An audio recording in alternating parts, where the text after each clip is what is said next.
Magkano yung nanay binibenta to? Magkano binibenta? Ito.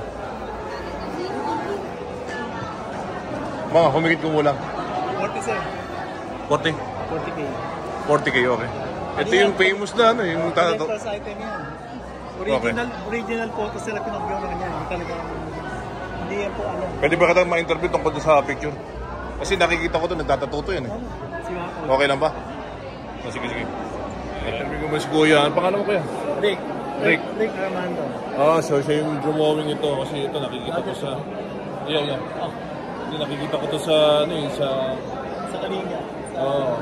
So na-meet mo siya personal. Na-meet mo siya personal. Hindi. So meron ka bang alam tungkol sa kanya? Sa kanya, one of the legends. Okay, one of the legends. 107 years old. Yata siya ngayon. Natitira doon sa Mambabakaw. Sa tingin mo, anong sikreto ni nanay? Kasi kilala yan na isa sa mga matandang Pilipinas sa buong Pilipinas at kahit sa ibang panig ng mundo na OFW na kilala yan. So ano sa tingin mo katanungan ni nanay or saying for until now, 107?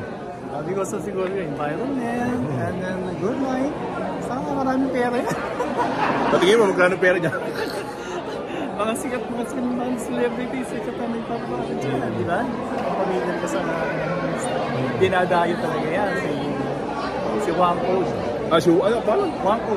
Si Wako.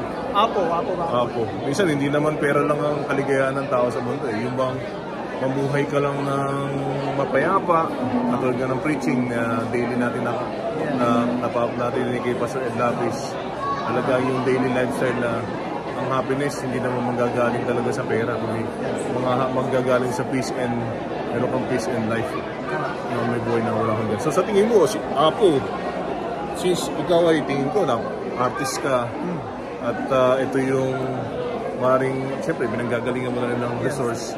So sa tingin mo, bukod dun sa katandaan niya, kilala siya at alam mong meron siyang pinaghuhugutan, sa tingin mo nakakilala din si Apo.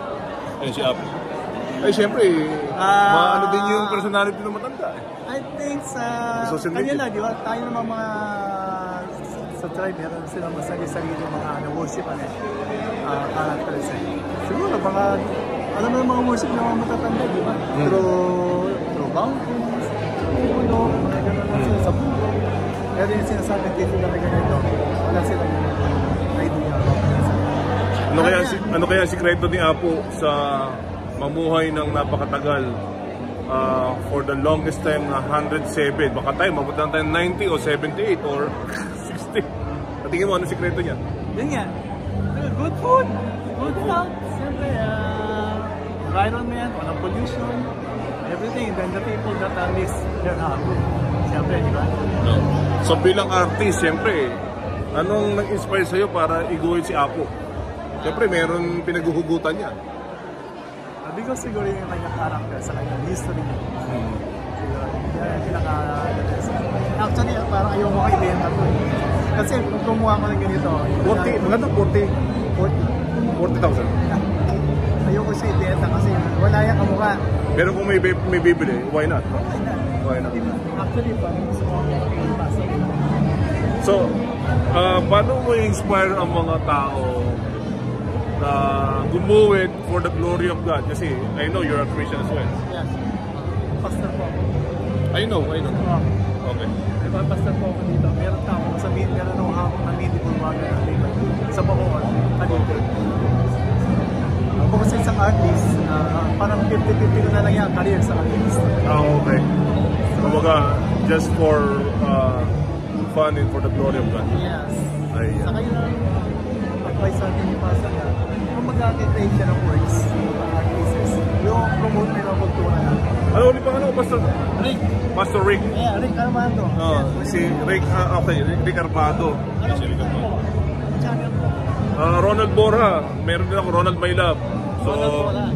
sige, cut muna natin to para makita ni Pastor Rick.